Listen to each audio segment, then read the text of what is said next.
Here we are tasting Tabboule Tal pastes. These are from the Middle East and made in Suffolk, and really delicious. So can we try these?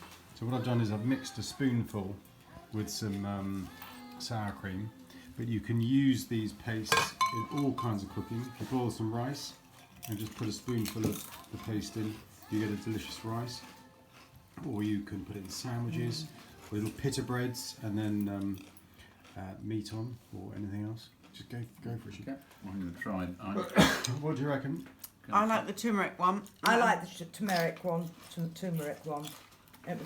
This one's a bit tangy. But that one's quite hot. Some of them quite hot. I'm liking the spicy one on the end here. What's that one?